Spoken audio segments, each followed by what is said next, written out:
So this one's a really important question because I hear about this from a lot of people. It's a very important part of the mystical journey, but people are embarrassed to ask about it because of the fact that it has a sexual component to it that a lot of people don't understand. So it's important to bring this up. So I have to ask, is it normal to have a dream orgasm that is sustained and painful? As I'm celibate for years, my body doesn't know how to deal with this. Raphael guides me to bring that discomfort, extra energy, all the way up to my crown by laying hands on my body and God's loving light flowing through me to clear the blockages. He was most caring and patient with me, but I need to work on my energy centers. Forgive me for asking such a private question, but he came to help me after it happened as I prayed to the Lord for help. I kept praying the rosary prayers over and over. I need a rosary. This is embarrassing.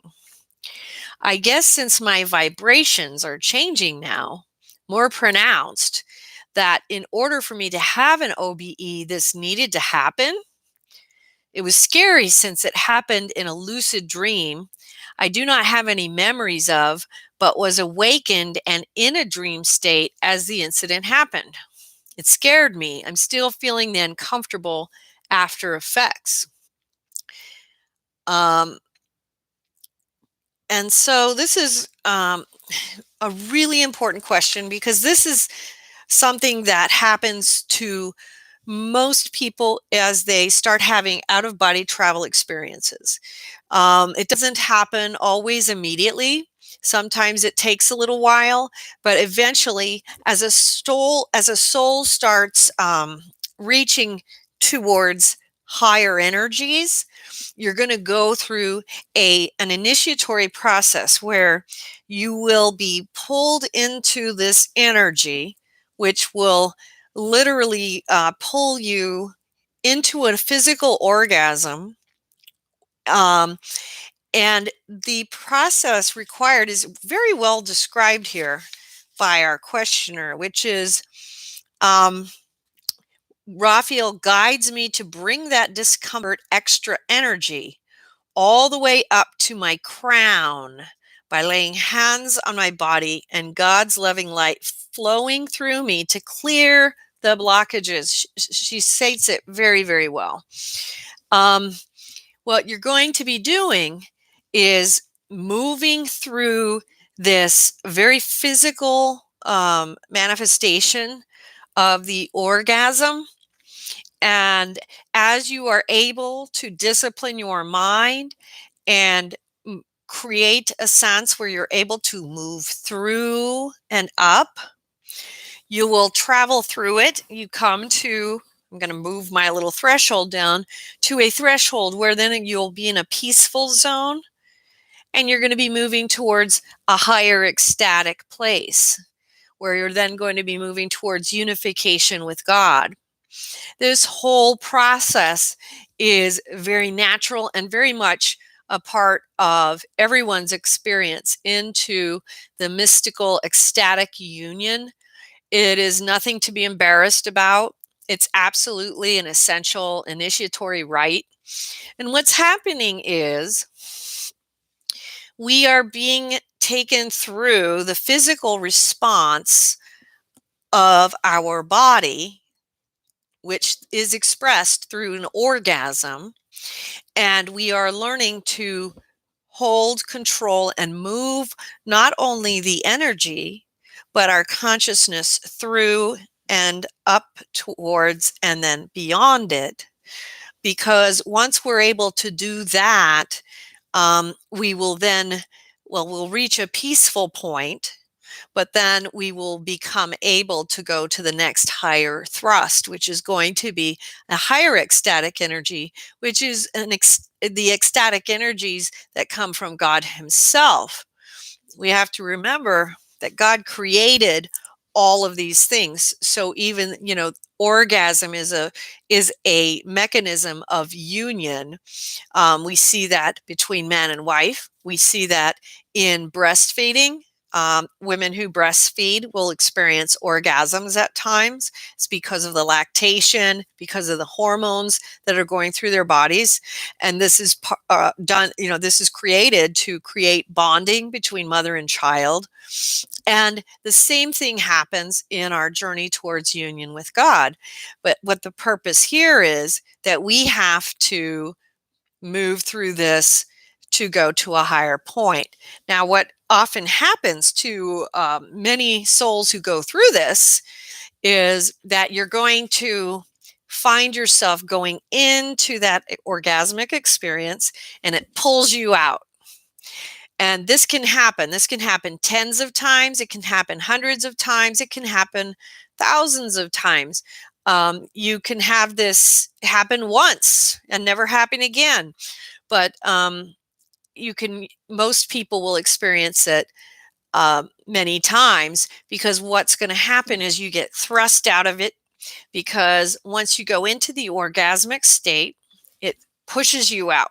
It's very similar to what you experience in your initial out-of-body travel experiences, when you experience surprise, fear, or just being startled, and you're just immediately thrust back to your body. So when you experience that orgasmic energy, you're thrust back. So you're learning a higher level of discipline of the mind, so that you're going to learn to calmly move up through that orgasmic energy, so you can move through it and reach this pinnacle, which is a state of peace, which is going to allow you then to go into the next level, which is a higher ecstasy, which you're going to also move through. But it changes, it evolves, it grows, it continues to go higher. So this is all a very normal experience. Almost everybody experiences it at some point. This is so important too, because you'll hear about in a lot of things that people talk about. They talk about having astral sex. They talk about all these things. These are the kinds of things that can cause the distractions and the types of just unhealthy attachments that cause a soul to just stay here on the astral. And so you don't want to be doing that. You don't want to be focusing on, like, I'm going to get caught up in astral sex now, because there's no point to that. What you want to be focused on is the ultimate union with God. And so that requires you to move up higher and higher and higher. Remember, everything about the out-of-body experience is about the unification of the spirit and the soul with God. And it is not about these these little ideas and worldly distractions that us as human beings can create. And we can easily come up with, oh, that was awesome, I'm going to just focus now on having lots of astral sex. It's like, no, that's not what you're going to be doing. If you do that, you're literally just halting your path, because you're not going to proceed and you're not going to move forward. You're just going to waste a lot of time and get a lot of unhealthy attachments to your spirit and soul. So again, we're moving up, and we're going to have to discipline the mind to be calm through this experience, so you're not shoved, shot back right into your body, shot out of the experience. And it's going to eventually, when you reach that point, you'll be able to move through it into this higher state.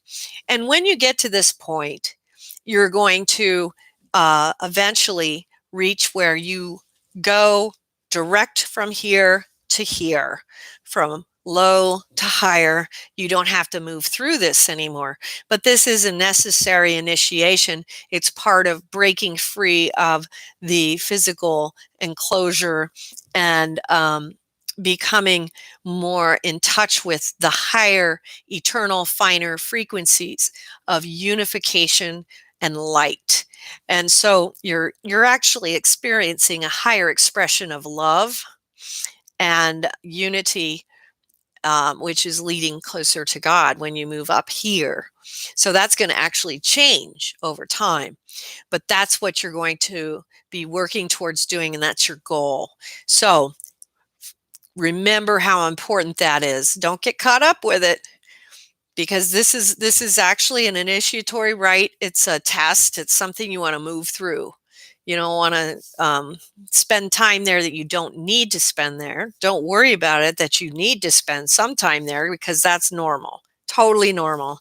It can happen to you many, many, many, many, many times, until you are able to master that disciplining of the mind to move through calmly and able to move through, get to the peace zone, and then you will be guided higher.